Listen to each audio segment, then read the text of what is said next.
உன்னுடைய வாரிசுகள், உன்னுடைய குழந்தைகள் நீ மரணித்ததன் பின்னால் பிறரிடம் கையேந்துவதை விட அவர்களை பணக்காரர்களாக நீ விட்டு செல்வதே சிறந்தது என்று ரசூலுல்லாஹி ஸல்லல்லாஹு அலைஹி வஸல்லம் சொன்னார்.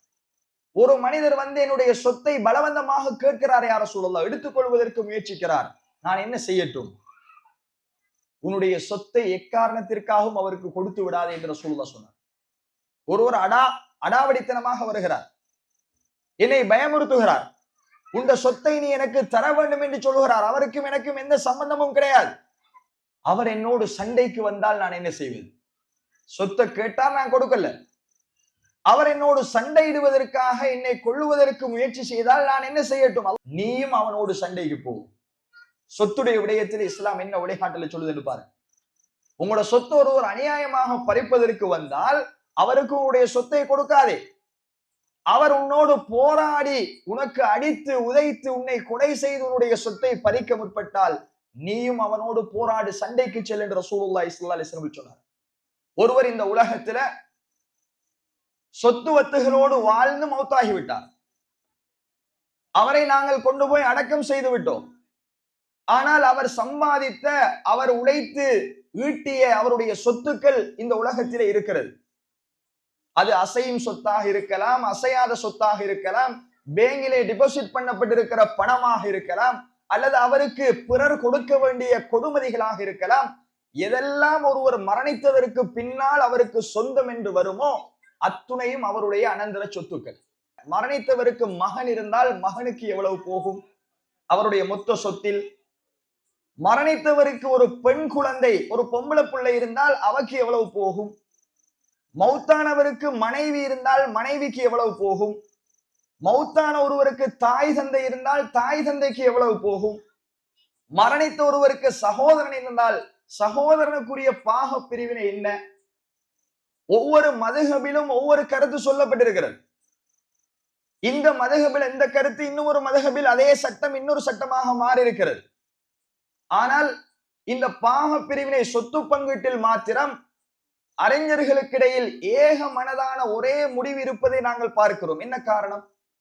இதை அல்லாஹ் ரப்பல் ஆலமீன் தன்னுடைய திருமறை குர்ஆனிலே பேசியிருக்கிறார்.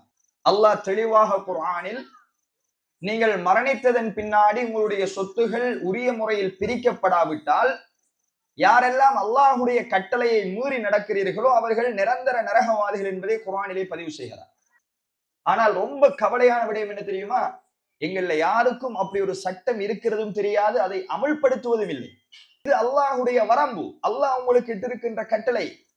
இந்த வாரிசுரிமை சட்டத்தை நீங்கள் நடைமுறைப்படுத்தினால் உங்களை அல்லாஹ் சுவர்க்கத்திற்குள் நுழைவிப்பான், அங்கே நீங்கள் நிரந்தரமாக இருப்பீர்கள் என்று சொல்லிவிட்டு அல்லாஹுடைய சட்டத்தை மீறி நீங்கள் உங்களுடைய சொத்துக்களை பிரித்து கொண்டால் அவரை அல்லாஹ் நரகில் நுழைவிப்பான். நல்லா உழைக்கணும், நல்லா சம்பாதிக்கணும், நல்லா என்ஜாய் பண்ண வேண்டும், நன்றாக இந்த உலகத்தை அனுபவிக்க வேண்டும், அப்படியே ஒன்றையும் மிச்சம் விடாம எல்லாத்தையும் திண்டு போட்டு மௌத்தாகி விட வேண்டும் என்று சிலர் பேசுவதை பாருங்க. நம்ம மௌத்தாகி விட்டால் நம்முடைய சொத்து என்ன நிலைக்காகுமோ? நம்ம மரணித்தால் அல்லாஹ் சொல்லுவதை போல நம்முடைய சொத்து பிரிக்கப்பட்டு விட வேண்டும் என்பதில் சஹாபாக்கள் பயந்தார்கள். முழு சொத்தையும் நீயே சாப்பிட்டு இந்த உலகத்தில் அனுபவித்து விட்டு மௌத்தாகி விடு என்று சொல்லல. உனக்கு பின்னால் உன்னுடைய வாரிசுகள், உன்னுடைய குழந்தைகள் பிறரிடம் கையேந்துபவர்களாக விட்டுவிட்டு போய்விடாதே.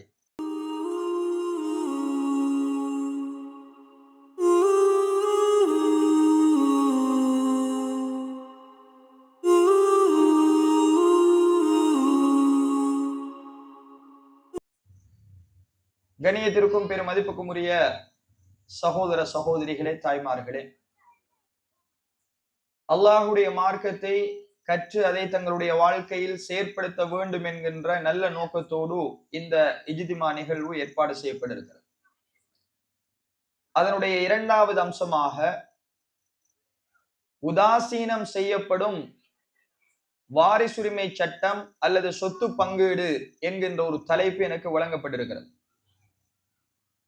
உண்மையில் ஒவ்வொரு முஸ்லிமான ஆண்களும் பெண்களும் குடும்பமாக வாழுகின்ற தந்தை என்கின்ற பொறுப்பில் இருக்கின்ற ஆணாக இருந்தாலும் சரி, தாய் என்கின்ற பொறுப்பில் இருக்கின்ற பெண்ணாக இருந்தாலும் சரி, மகன் என்கின்ற ஸ்தானத்திலே இருக்கின்ற ஆணோ, மகள் என்கின்ற ஸ்தானத்திலே இருக்கின்ற பெண்ணோ, இப்படி ஒரு குடும்பத்தில் இருக்கின்ற ஒவ்வொருத்தரும் அறிந்து தெரிந்து பின்பற்ற வேண்டிய மிக முக்கியமான ஒரு இஸ்லாமிய சட்டம் தான் வாரிசுரிமை சட்டம் என்கின்ற மிக முக்கியமான ஒரு சட்டம்.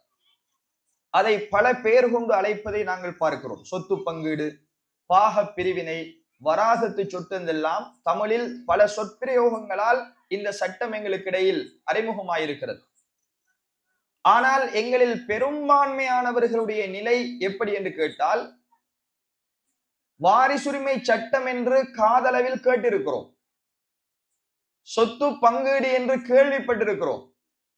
ஆனால் அப்படி என்றால் என்ன?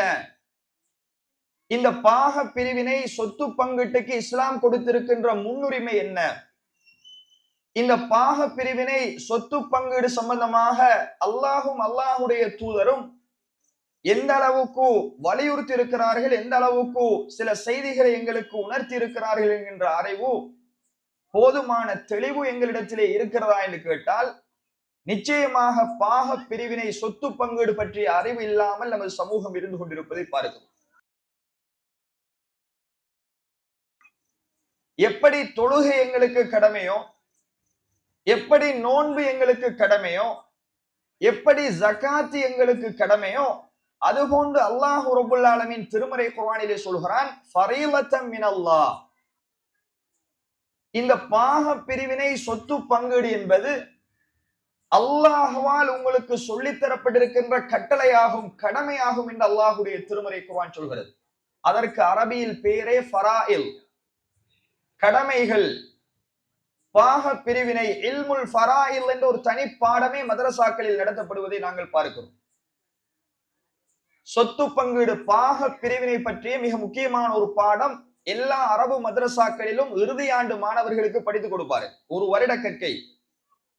அந்த ஒரு வருடமும் தாய் தந்தையினுடைய சொத்து அல்லது பிள்ளைகளுடைய சொத்து அனந்தரக்காரர்களுக்கு எப்படி எப்படி எல்லாம் போய் சேரும், ஒவ்வொருத்தருக்கும் என்ன பங்கின் அடிப்படையில் இந்த சொத்தை நாங்கள் பாக பிரிவினை செய்ய வேண்டும் என்கின்ற முழு தெளிவும் மதரசா மாணவர்களுக்கு வழங்கப்படுவதை நாங்கள் பார்க்கிறோம்.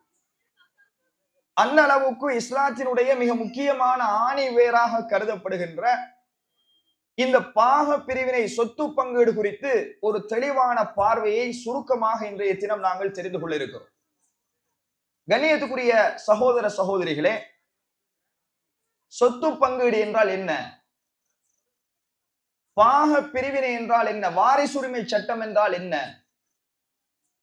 எப்பொழுது இந்த வாரிசுரிமை சட்டம் அமுலாகும், கடமையாகும் என்கின்ற சில ஆரம்ப கட்ட அடிப்படையான தெளிவை நாங்கள் பெற்றுக்கொண்டதன் பின்னாடி அந்த வாரிசுரிமை சட்டம் சம்பந்தமாக அல்லாஹு தாலா எங்களுக்கு சொல்லி இருக்கின்ற சில அம்சங்களை நாங்கள் தொடராக பார்க்க இருக்கிறோம். முதலாவது, கண்ணியத்துக்குரிய சகோதரிகளே, எப்பொழுது ஒருவர் வாரிசுரிமையை பெறுவதற்கு தகுதியாகுவார் அல்லது வாரிசுரிமை சட்டம் எப்பொழுது நடைமுறைக்கு வரும் அப்படின்னு கேட்டால்,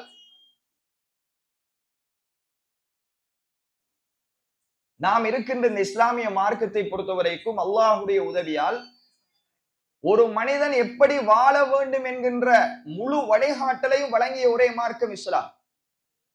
நாம் எப்படி சம்பாதிக்க வேண்டும், எப்படி பொருளீட்டல் செய்ய வேண்டும், எப்படி சொத்துக்களை சேர்க்க வேண்டும், பொருளாதாரத்தை தேட வேண்டும் என்கின்ற ஹலாலான முறைகளை இஸ்லாம் எங்களுக்கு துல்லியமாக சொல்லி தந்திருக்கிறது.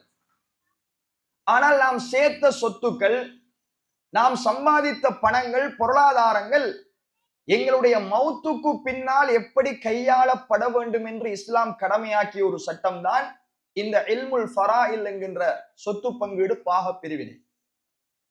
ஒருவர் இந்த உலகத்துல சொத்து வத்துகளோடு வாழ்ந்து மௌத்தாகிவிட்டார்.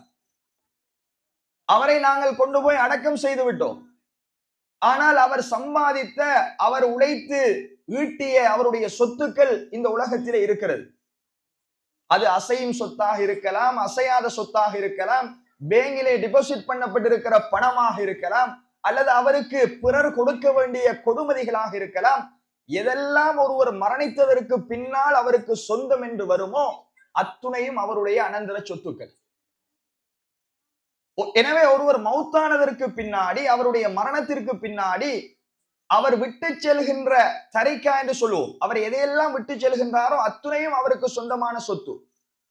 அவர் விட்டு செல்கின்ற இந்த அனந்தர சொத்துக்களை எப்படி நாங்கள் பாக பிரிவினை செய்ய வேண்டும், இந்த சொத்திலிருந்து யார் யாருக்கு என்னென்ன பங்கு போக வேண்டும் என்பதுதான் வாரிசுரிமை சட்டம்.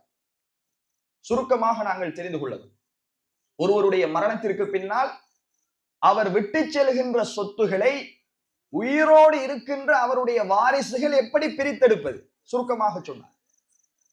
யார் யாருக்கு என்ன பங்கு போகும்? உதாரணமாக மரணித்தவருக்கு மகன் இருந்தால் மகனுக்கு எவ்வளவு போகும் அவருடைய மொத்த சொத்தில்?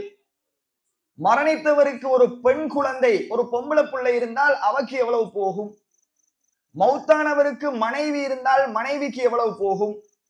மௌத்தான ஒருவருக்கு தாய் தந்தை இருந்தால் தாய் தந்தைக்கு எவ்வளவு போகும்? மரணித்த ஒருவருக்கு சகோதரன் இருந்தால் சகோதரனுக்குரிய பாக பிரிவினை என்ன? இப்படி அல்லாஹு தஆலா தன்னுடைய திருமறை குர்ஆனில் மிக துல்லியமான சில சட்டங்களை எங்களுக்கு வரையறுத்து அதை எங்கள் மீது விதியாக்கி இருக்கிறார். கணியத்துக்குரிய சகோதரர்களே, இன்றைக்கு நீங்க என்ன மஸ்அலாவை எடுத்தாலும், என்ன ஃபிக்ஹுடைய அம்சத்தை எடுத்தாலும் கருத்து வேறுபாடு இருக்கிறது அறிஞர்களுக்கு இடையில. ஒவ்வொரு மதுஹபிலும் ஒவ்வொரு கருத்து சொல்லப்பட்டிருக்கிறது. இந்த மதுஹபில் இந்த கருத்து இன்னொரு மதுஹபில் அதே சட்டம் இன்னொரு சட்டமாக மாறி இருக்கிறது. ஆனால் இந்த பாக பிரிவினை சொத்து பங்கீட்டில் மாத்திரம் அறிஞர்களுக்கிடையில் ஏக மனதான ஒரே முடிவு இருப்பதை நாங்கள் பார்க்கிறோம். என்ன காரணம்? இதை அல்லாஹ் ரப்புல் ஆலமீன் தன்னுடைய திருமறை குர்ஆனிலே பேசியிருக்கிறார். நாங்கள் ஹதீதுகளுக்கு போக வேண்டிய அவசியம் இல்லை.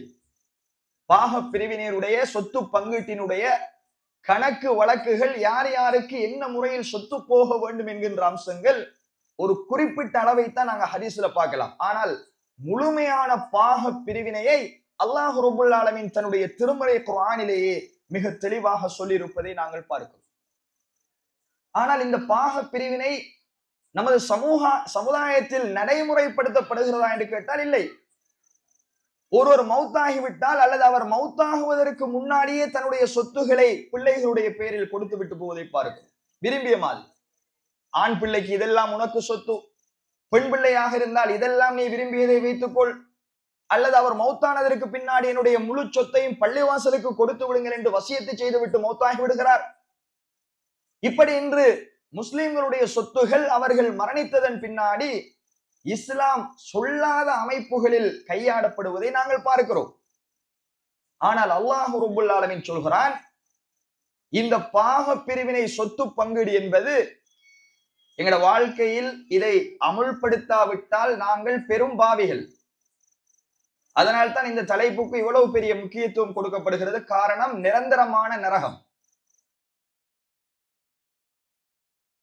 அல்லாஹ் தெளிவாக குர்ஆனில், நீங்கள் மரணித்ததன் பின்னாடி உங்களுடைய சொத்துகள் உரிய முறையில் பிரிக்கப்படாவிட்டால் யாரெல்லாம் அல்லாஹுடைய கட்டளையை மீறி நடக்கிறீர்களோ அவர்கள் நிரந்தர நரகவாதிகள் என்பதை குர்ஆனிலே பதிவு செய்கிறார். அந்த அளவுக்கு நானும் நீங்களும் பயப்பட வேண்டிய, அச்சப்பட வேண்டிய, எங்களுடைய சொத்துகள் குறித்து தெளிவாக இருக்க வேண்டிய மிக முக்கியமான ஒரு பாடம் இந்த இல்முல் ஃபராயித், இந்த பாக பிரிவினை தொடர்பான சட்டம். ஏனென்றால் அல்லாஹு தஆலா திருமறையிலே சொல்கிற பொழுது சொல்கிறான், யுபையினுல்லாஹு லக்கும் அன் தலில்லு, நீங்கள் வழிகட்டு போய்விடாமல் இருப்பதற்காக அல்லாஹு தஆலா இந்த சட்டங்களை உங்களுக்கு தெளிவுபடுத்துகிறான் என்று சூரத்து நிசா 176வது வசனத்திலே அல்லாஹ் சொல்கிறான். இன்னும் அல்லாஹ் தொடர்ந்து சூரத்து நிசாவுடைய 11வது வசனம், 12வது வசனம், 13வது வசனம், 14வது வசனம், சூரத்து நிசா 4வது அத்தியாயம் வீட்டுல போய் தர்ஜுமத்து குர்ஆனை எடுத்து நாங்கள் அதனுடைய தமிழ் மொழிபெயர்ப்பை படித்து பார்ப்பது அவசியம். அப்பதான் நான் பேசுகின்ற சில விடயங்களை நீங்களும் குர்ஆனில் வாசிக்கின்ற பொழுது மேலதிகமான தெளிவு உங்களுக்கு கிடைக்கும். சூரத்து நிசாவுடைய 11வது வசனத்திலிருந்து 14வது வசனம் வரைக்கும், இன்னும் 176வது வசனத்தில் உட்பட இந்த பாக பிரிவினையை மிக தெளிவாக கணக்கு போட்டு அல்லாஹ் கணக்கு பாடம் நடத்தியிருக்கிறான் குர்ஆன்ல. யாருடைய விளக்கமும் தேவையில்லை, எந்த அறிஞர்களையும் நீங்கள் நாட தேவையில்லை, ஹதீஸ் கிதாபுகளுக்கு போக தேவையில்லை, எந்த தஃப்சீர்களையும் நாங்கள் புரட்ட தேவையில்லை. அந்த அளவுக்கு அல்லாஹ்வே துல்லியமாக சட்டம் சொல்லி கணக்கு சொல்லி யாருக்கு எவ்வளவு பங்கு கொடுங்கள் என்பதை துல்லியமாக சொன்ன ஒரு சட்டம் தான் இந்த பாக பிரிவினை வாரிசுரிமை சட்டம். ஆனால் ரொம்ப கவலையான விடயம் என்ன தெரியுமா? எங்கள்ல யாருக்கும் அப்படி ஒரு சட்டம் இருக்கிறதும் தெரியாது, அதை அமல்படுத்துவதும் இல்லை. அல்லாஹ் இந்த சட்டத்தை பேசிவிட்டு சூரத்து நிசாவுடைய 13வது வசனத்திலே சொல்கிறான் பாருங்கள், தில்க ஹுதூதுல்லாஹ். ஒருவர் விட்டு செல்கின்ற சொத்தில் யார் யாருக்கு என்னென்ன பங்கு போக வேண்டும் என்பதை பேசிவிட்டு அல்லாஹ் அடுத்தது சொல்கிறான், இவைகள் அல்லாஹுடைய வரம்புகளாகும். தில்க ஹுதூதுல்லாஹ், இது அல்லாஹ் உங்களுக்கு இட்டிருக்கின்ற வரம்பாகும். وَمَن يُطِعِ اللَّهَ وَرَسُولَهُ يُدْخِلْهُ جَنَّاتٍ تَجْرِي مِن تَحْتِهَا الْأَنْهَارُ خَالِدِينَ فِيهَا. யார் அல்லாஹுக்கும் அல்லாஹ்வுடைய தூதருக்கும் இந்த விடயத்தில் வழிபட்டு நடக்கிறாரோ அவரை அல்லாஹ் சுவர்க்கத்தில் நுழைவிப்பான். அதில் ஆறுகள் ஓடிக்கொண்டிருக்கும். அந்த சுவர்க்கத்தில் அவர்கள் நிரந்தரமாக இருப்பார்கள். யார் சுவர்க்கத்துக்கு போறவர்கள்? அல்லாஹுக்கும் அல்லாஹுடைய தூதருடைய கட்டளைக்கும் கட்டுப்படுகிறவர்கள். வாரிசுரிமை சட்டத்தை சொல்லிவிட்டு அல்லாஹ் அடுத்தது சொல்கிறான், இது அல்லாஹுடைய வரம்பு, அல்லாஹ் உங்களுக்கு இட்டிருக்கின்ற கட்டளை. இந்த வாரிசுரிமை சட்டத்தை நீங்கள் நடைமுறைப்படுத்தினால் உங்களை அல்லாஹ் சுவர்க்கத்திற்குள் நுழைவிப்பான், அங்கே நீங்கள் நிரந்தரமாக இருப்பீர்கள் என்று சொல்லிவிட்டு அடுத்த வசனம் ரொம்ப பாரதூரமான ஒரு வசனம். அல்லாஹ் எங்களை பயமுறுத்தி சொல்கிறான், وَمَن يَعْصِ اللَّهَ وَرَسُولَهُ وَيَتَعَدَّ حُدُودَهُ يُدْخِلْهُ نَارًا خَالِدًا فِيهَا وَلَهُ عَذَابٌ مُهِينٌ. யார் அல்லாஹுக்கும் அல்லாஹுடைய தூதருக்கும் மாறு செய்து அல்லாஹ் இட்ட வரம்பை மீறுகிறாரோ, இதான் மிக முக்கியமான விஷயம். وَمَن يَتَعَدَّ حُدُودَهُ, இப்படித்தான் உங்களுடைய சொத்துகள் பிரிக்கப்பட வேண்டும் என்று அல்லாஹ் உங்களுக்கு ஒரு சட்டத்தை வகுத்திருக்கின்ற பொழுது அல்லாஹுடைய சட்டத்தை மீறி நீங்கள் உங்களுடைய சொத்துக்களை பிரித்து கொண்டால் அவரை அல்லாஹ் நரகில் நுழைவிப்பான். யுதுஹில்ஹு நாரன் ஹாலிதன் ஃபீஹா நஊது பில்லாஹி மின்ஹு. அவரை அல்லாஹ் நரகில் நுழைவித்து அங்கே அவரை நிரந்தரமாக தங்க செய்வான். அங்கே அவருக்கு மிக மோசமான வேதனை இருக்கிறது என்பதை அல்லாஹுடைய திருமறை குர்ஆன் சொல்லி காட்டுவதை பார்க்கிறோம். சூரத்து நிசாவுடைய 13வது 14வது வசனம். எனவே கண்ணியத்துக்குரிய சகோதரர்களே, அல்லாஹ்வின் நல்லடியார்களே, ஃபரீலத்தன் மின் அல்லாஹ், இது அல்லாஹ்வால் எங்கள் மீது விதியாக்கிய ஒரு மிக முக்கியமான கடமையை நாங்கள் படிக்க வந்திருக்கிறோம். அதை எங்களுடைய வாழ்க்கையில் கேட்பதை போல நாங்கள் நடைமுறைப்படுத்த வேண்டும். அல்லாஹ் குர்ஆனில் சூரத்து நிசாவுடைய 7வது வசனத்திலே சொல்கிறான், லிர்ரிஜாலி நஸீபும் மிம்மா தரக்கல் வாலிதானி வல் அக்ரபூன் வலின் நிசாஇ நஸீபும் மிம்மா தரக்கல் வாலிதானி வல் அக்ரபூன். ஆண்களுக்கும் பெண்களுக்கும் அவர்களுடைய பெற்றோரும் அவர்களுடைய நெருங்கிய உறவினர்களும் விட்டு சென்ற சொத்தில் பங்கு இருக்கிறது. மிம்மா கல்ல மின்ஹு அவ் கஸுர நஸீபம் மஃப்ரூலா, அது குறைந்த சொத்தாக இருந்தாலும் சரி, மரணித்த தந்தையோ தாயோ உறவினர்களோ விட்டு சென்ற சொத்து குறைந்த அளவில் இருந்தாலும் சரி, அது கூடிய அளவில் இருந்தாலும் சரி, அல்லாஹ்வால் விதியாக்கப்பட்ட சொற்ப அளவு அதிலிருந்து அவர்களுக்கு இருக்கிறது என்பதை அல்லாஹுடைய குர்ஆன் சொல்கிறது. எனவே சொத்துவத்தோடு வாழ்ந்த ஒருவர் அந்த சொத்தை விட்டு மரணிக்கின்ற பொழுது ஆண்களுக்கும் பெண்களுக்கும் அதிலே பங்கு இருக்கிறது என்பதை அல்லாஹுடைய குர்ஆன் சொல்கிறது. இதுல கண்ணியத்துக்குரிய சகோதரர்கள் ஒரு அடிப்படையை புரிய வேண்டும். எங்களில் பெரும்பான்மையானவர்கள் என்ன நினைத்திருக்கிறோம் தெரியுமா? இந்த உலகத்துல நல்லா உழைக்கணும், சம்பாதிக்கணும், இந்த உலகத்திலேயே எல்லாத்தையும் திண்டு உடுத்து குடித்து முடித்து விட்டு ஒன்றும் இல்லாம மௌத்தா போயிடணும் என்று நாம் விளங்கி இருக்கிறோம். சிலர் பேசும்போது சொல்கிறார்கள், நல்லா உழைக்கணும், நல்லா சம்பாதிக்கணும், நல்லா என்ஜாய் பண்ண வேண்டும், நன்றாக இந்த உலகத்தை அனுபவிக்க வேண்டும், அப்படியே ஒன்றையும் மிச்சம் விடாம எல்லாத்தையும் திண்டு போட்டு மௌத்தாகி விட வேண்டும் என்று சிலர் பேசுவதை பாருங்கள். ஆனால் உண்மையில் இஸ்லாம் என்ன சொல்கிறது தெரியுமா? நீங்க இந்த உலகத்தில் உழைக்க வேண்டும், உண்ண வேண்டும், அல்லாஹ் தந்த நிஅமத்தை நீங்கள் புசிக்க வேண்டும், இந்த உலகத்தில் நீங்க ஆடம்பரமாக சந்தோஷமாக இருக்க வேண்டும், அதில் மாற்று கருத்து இல்லை. ஆனால் இஸ்லாம் எதை விரும்புகிறது என்றால், நீங்கள் மரணிக்கின்ற தருவாயில் உங்களுடைய வாரிசுகளுக்கு நீங்கள் சொத்தை விட்டு போட்டு போக வேண்டும். எல்லாத்தையும் இந்த உலகத்திலேயே கைகளை விட்டு நீங்கள் போகாமல் உங்களுடைய மௌத்துக்கு பின்னால் உங்களை நம்பி இருக்கின்ற உங்களுடைய வாரிசுகள், வராதத்துகள், அவர்களுக்கென்று நீங்கள் சொத்தை மீதம் வைத்துவிட்டு போகக்கூடியவர்களாக இருக்க வேண்டும் என்பதைத்தான் இஸ்லாம் விரும்புவதை கண்ணியத்துக்குரிய சகோதரிகளை நாங்கள் பார்க்கிறோம். ரசூலுல்லாஹி ஸல்லல்லாஹு அலைஹி வஸல்லம் அவர்கள் சஅத் இப்னு அபி வக்காஸ் ரலியல்லாஹு அன்ஹு மக்காவுல நோய்வாய்ப்பட்டிருக்கிறார். அவரை அல்லாஹ்வுடைய தூதர் அவர்கள் நோய் விசாரிப்பதற்காக வராங்க வீட்டுக்கு. மக்காவுல சஅத் இப்னு அபி வக்காஸுடைய வீட்டுக்கு அல்லாஹ்வுடைய தூதர்கள் வந்தால் சஅத் இப்னு அபி வக்காஸ் ரலியல்லாஹு அன்ஹு அவர்கள் அல்லாஹ்வுடைய தூதரை பார்த்து கேட்கிறார்கள், சஹாபாக்களுடைய கவலையை பாருங்க, நம்ம மௌத்தாகி விட்டால் நம்முடைய சொத்து என்ன நிலைக்காகுமோ, நம்ம மரணித்தால் அல்லாஹ் சொல்லுவதை போல நம்முடைய சொத்து பிரிக்கப்பட்டு விட வேண்டும் என்பதில் சஹாபாக்கள் பயந்தார்கள், கடும் கவனமாக இருந்தார்கள். சஅத் இப்னு அபி வக்காஸ் அவர்களை நோய் விசாரிக்க வந்த ரசூலுல்லாஹ்விடத்துல சஅத் இப்னு அபி வக்காஸ் சொல்கிறார், யா ரசூலல்லாஹ் லீ மாலுன், எனக்கு சொத்துவத்துகள் இருக்கிறது யா ரசூலல்லாஹ், ஊசி பிமாலி குல்லி, என்னுடைய எல்லா சொத்தையும் நான் பிறருக்கு வசியத்து செய்துவிட்டு மௌத்தாகிடட்டுமா, இந்த எல்லா சொத்தையும் நான் யாருக்காவது கொடுத்து விடட்டுமா என்று கேட்கிறார். அல்லாஹ்வுடைய தூதர் சொன்னார்கள், காலலா, உன்னுடைய எல்லா சொத்தையும் நீ முழுமையாக அல்லாஹ்வுடைய பாதையில் கொடுத்து விட்டு மௌத்தாக கூடாது.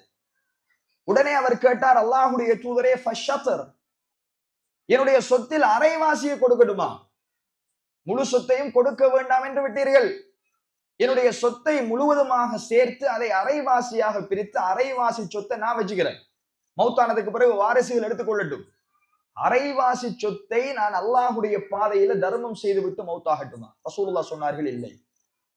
மீண்டும் கேட்டார், ஃபத்ஸுலுஸ், முழு சொத்தில் 1/3 அல்லாஹ்வுடைய பாதையில கொடுத்துட்டு 2 பங்கை வச்சுட்டு மௌத்தாகவா யா ரசூலல்லாஹ்? அல்லாஹ்வுடைய தூதர் சொன்னார்கள், ஃபத்ஸுலுஸு கதீர், 1/3 அதிகம் என்றார்கள்.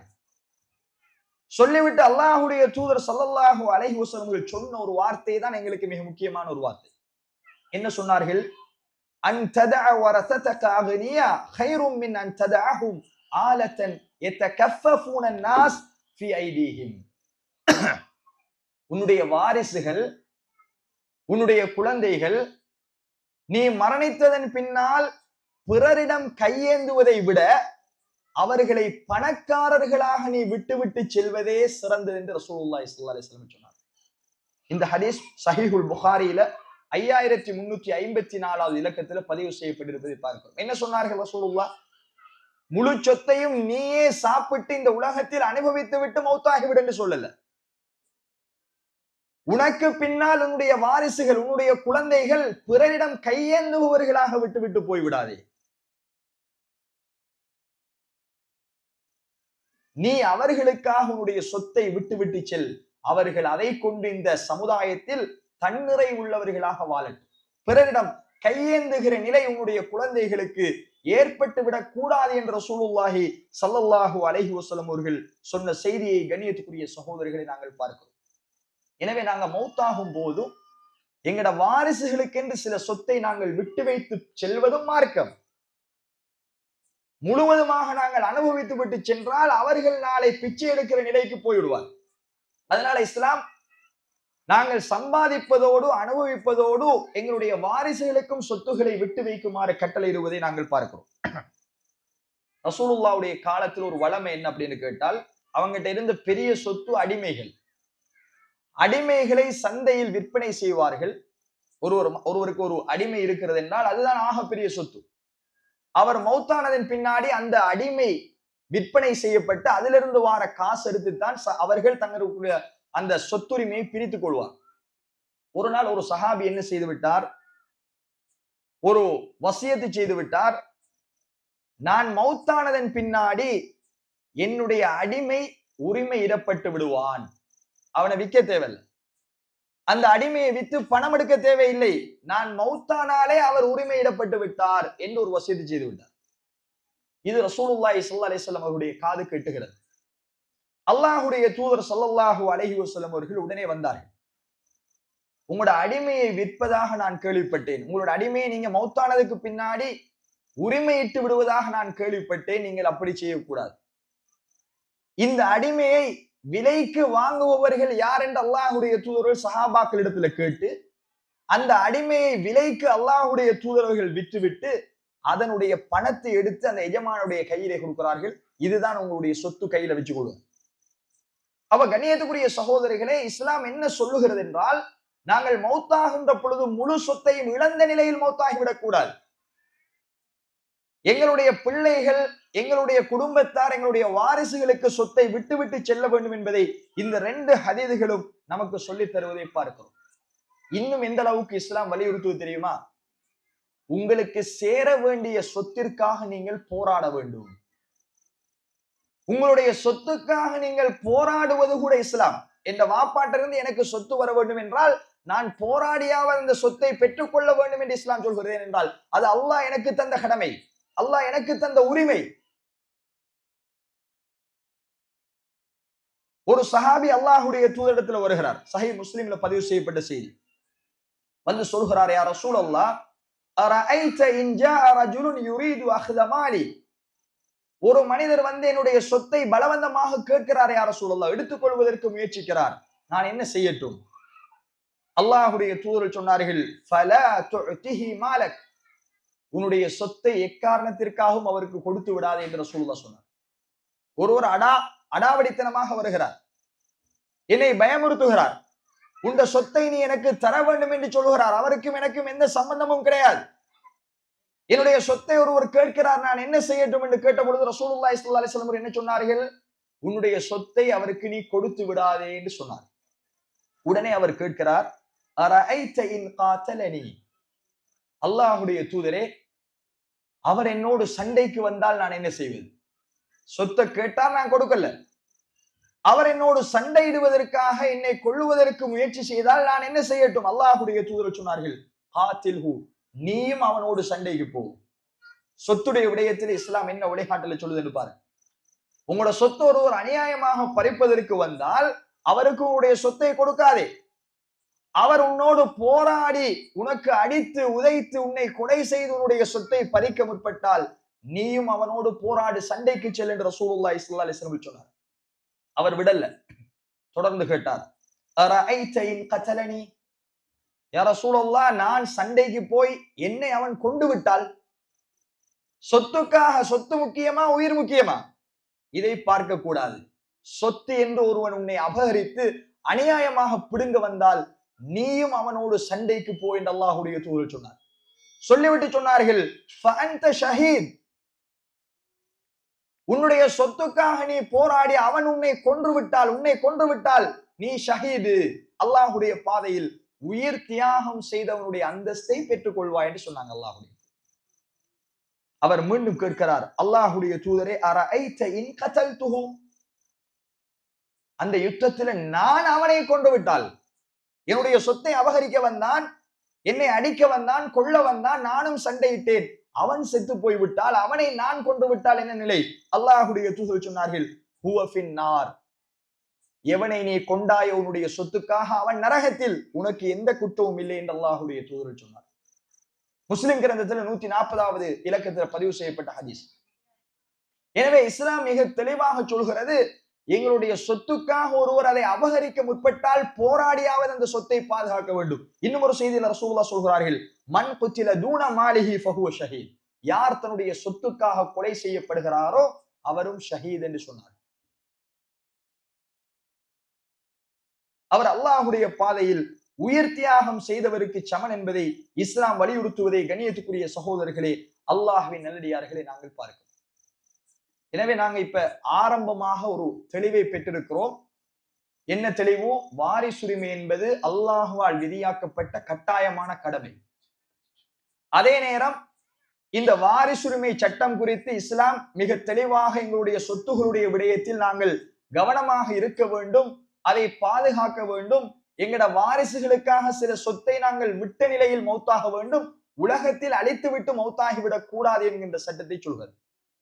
இரண்டாவது மிக முக்கியமான சட்டம் என்ன அப்படின்னு கேட்டால், நாங்க உயிரோடு இருக்கும் பொழுது கண்ணியத்துக்குரிய சகோதரர்களே, இந்த சொத்து பங்கீடு வாரிசுரிமை சட்டம் நடைமுறைப்படுத்தப்படாது. நமது சமுதாயத்துல இருக்கின்ற மிக பிழையான ஒரு நடைமுறை என்ன அப்படின்னு கேட்டால், தாயும் தகப்பனும் உயிரோடு இருக்கும் பொழுதே சொத்துக்களை பிள்ளைகளுடைய தலையில் எழுதி வைத்து விடுவதை பார்க்கும். சொத்துக்களை எல்லாம் 2 பிள்ளைகள் இருந்தால் ஆண் பிள்ளை ஒன்று பெண் பிள்ளை ஒன்று, பெண்ணுக்கு இவ்வளவு, ஆணுக்கு இவ்வளவு என்று உயிரோடு இருக்கும் பொழுது எங்கட சொத்துக்களை எல்லாம் பிள்ளைகளுடைய பேர்ல நாங்கள் எழுதி வைத்து விடுகிறோம். இது ரொம்ப தவறானது. எப்பொழுது சொத்து பிரிவினை, பாக பிரிவினை, சொத்து பங்கீடு நடக்கும் என்றால் அந்த சொத்துக்குரியவர் மரணித்தால் தான் அது அமுலாகும், மௌத்தாகும். உயிரோடு இருக்கும் பொழுது சொத்து பிரிக்க இயலாது. ஆனா பிள்ளைகளுக்கு என்ன செய்யலாம்? ஒரு அன்பளிப்பு கொடுக்க நினைத்தால் சமனாக கொடுக்கலாம். ஆண் பிள்ளைக்கு ஒரு வீடு கட்டி கொடுக்கிறார், பெண் பிள்ளைக்கு ஏதாவது ஒரு காணியை கொடுக்கிறார், சமனாக இருக்க வேண்டும். பெருமதியில் அநியாயம் செய்யக்கூடாது. உயிரோடு இருக்கும் பொழுது எங்கட வாரிசுகளுக்கு அன்பளிப்பு கொடுக்கத்தான் முடியுமே ஒழிய சொத்தை அவர்களுடைய பெயரில் எழுதி வைக்க முடியாது, முழு சொத்தை. ஏன் இஸ்லாம் இதை சொல்லுதோ?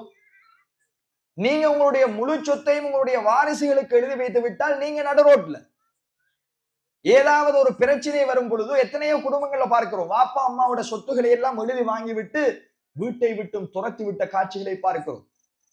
வீதிகளில் பிச்சை எடுக்கின்ற, யாசகம் கேட்கின்ற பெரும்பான்மையான பெற்றோர்களிடத்துல கேட்டால் என்ன சொல்றாங்க தெரியுமா? நான் எவ்வளவு பெரிய போடியார் என்று தெரியுமா? நான் எப்படிப்பட்ட முதலாளி என்று தெரியுமா? என்னுடைய சொத்துக்களை எல்லாம் பிள்ளைகள் பறித்து வைத்துக் கொண்டு என்னை வீட்டை விட்டும் துரத்தி விட்டார்கள் என்று கவலைப்படுகின்ற எத்தனையோ பெற்றோர்களை பார்க்கிறோம். எனவே இஸ்லாம் கவனமான ஒரு சட்டத்தை சொன்னது. இந்த வாரிசுரிமை சட்டத்தை நீங்கள் உயிரோடு இருக்கும் வரைக்கும் உங்களோட சொத்து உங்களுக்கு தான், யாருக்கும் கொடுக்க இயலாது, யாரும் கேட்கவும் இயலாது. நீங்க விரும்பி கொடுத்தாலே ஒழிய, நீங்க விரும்பி ஒரு பிள்ளையை டாக்டருக்கு படிக்க வைக்கிறீங்க, அந்த டாக்டர் செலவுக்கு 1,00,000 ரூபாய் நீங்க செலவழிக்கிறீங்க, தாராளமா செலவழிக்கலாம்.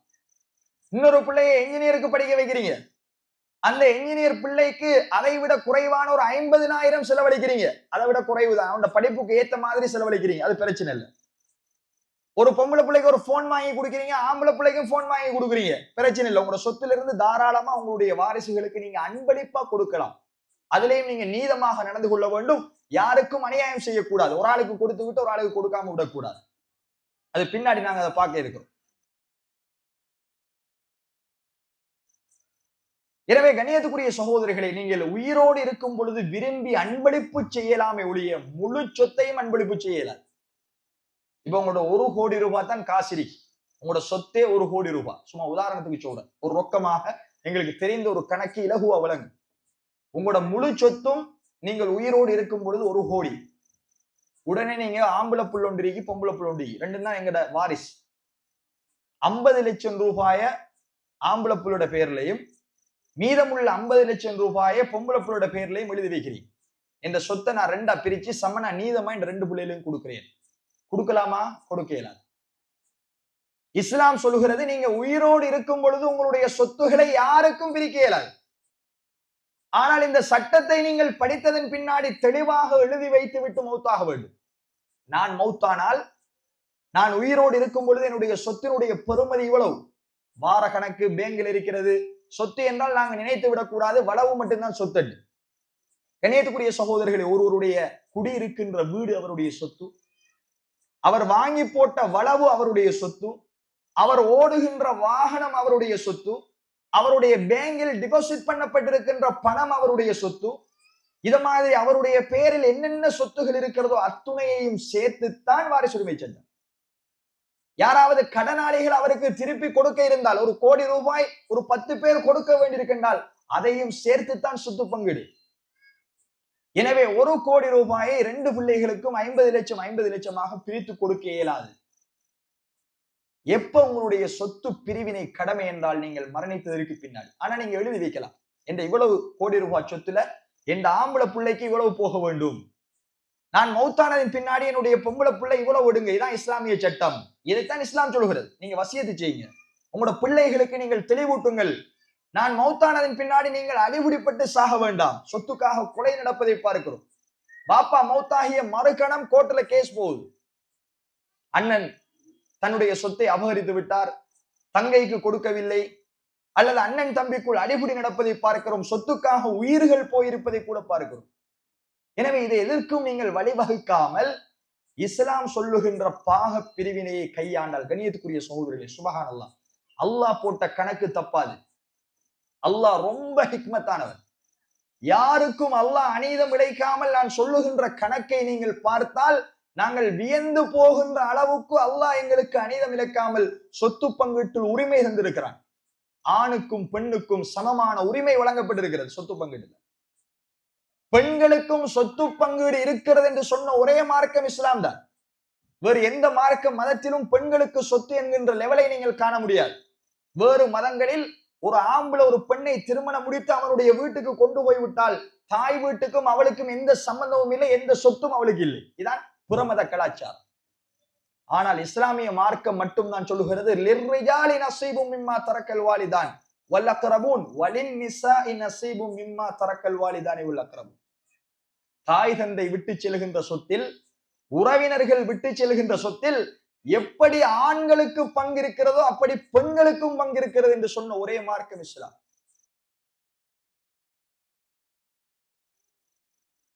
எனவே நாங்கள் தெளிவாக புரிந்து கொள்ள வேண்டும், உயிரோடு இருக்கின்ற பொழுது எங்களுடைய சொத்துக்களை நாங்கள் பிரிக்க முடியாது. மௌத்தானதன் பின்னாடிதான் இந்த வாரிசுரிமை சட்டமே அமுலாகும் என்பதை முதலாவது விடயமாக புரிந்து கொள்ளுங்கள். இரண்டாவது, கண்ணியத்துக்குரிய சகோதரர்களே, சொத்துகளோடு ஒருவர் வாழ்ந்து மௌத்தாகிவிட்டார். அவர் மௌத்தானதன் பின்னாடி அவருடைய பேரில் மொத்த சொத்து, வளவு, வீடு, காணி, அவருடைய வாகனம், பேங்கில் இருக்கிற எல்லாத்தையும் சேர்த்து கணக்கு பார்த்தால் ஒரு 3 கோடி ரூபாய் வருகிறது என்று வைத்துக் கொள்ளும். முதலாவது, மரணித்தவருக்கு நாம் செய்ய வேண்டிய கடமை என்ன தெரியுமா? பிள்ளைகளாக முன்வந்து என்னுடைய தந்தையை நான் குளிப்பாட்டி என்னுடைய செலவில் கஃன் செய்து என்னுடைய செலவில் அடக்கம் செய்கிறேன் என்று பிள்ளைகள் குடும்பத்தார் ஏர்வப்பட்டு விட்டால் எந்த பிரச்சனையும் இல்லை. ஆனால் ஒரு ஜனாசாவை யாரும் முன்வந்து குளிப்பாட்டி கஃன் செய்து செலவழிப்பதற்கு முன்வராத பட்சத்தில் ஒரு மையத்திற்கான செலவு அவருடைய சொத்தில் இருந்து எடுக்கப்படும். அவர் 3 கோடி ரூபாய் சொத்தை விட்டுட்டு போறார் என்றால் அவருக்கு கஃன் சீலை வாங்குவதற்கு நாங்க என்ன செய்யலாம்? அவருடைய சொத்திலிருந்து கஃன் சீலையை வாங்கலாம். அவருடைய ஜனாசாவை நல்லடக்கம் செய்வதற்குண்டான அத்துணை செலவையும் அவருடைய சொத்திலே இருந்து நாங்கள் எடுத்து கழித்ததன் பின்னாடிதான் மீதம் உள்ளதை நாங்கள் பிரிக்கணும். மீதம் உள்ளதன் மீதுதான் சொத்து கடமை, சொத்து பாக பிரிவினை கடமை என்பதை ஆரம்பமாக புரிய வேண்டும். இரண்டாவது செய்ய வேண்டிய கடமை என்ன தெரியுமா? சொத்தை பிரிப்பதற்கு முன்னால் சில சட்டம் இருக்கு. அவர் இந்த உலகத்தில் கடன் வாங்கிவிட்டு மௌத்தாக இருந்தால் அவருடைய சொத்தில் இருந்து கடனையும் கொடுத்து முடிச்சு விட்டு தான் நாங்க சொத்தை பிரிக்கணும்.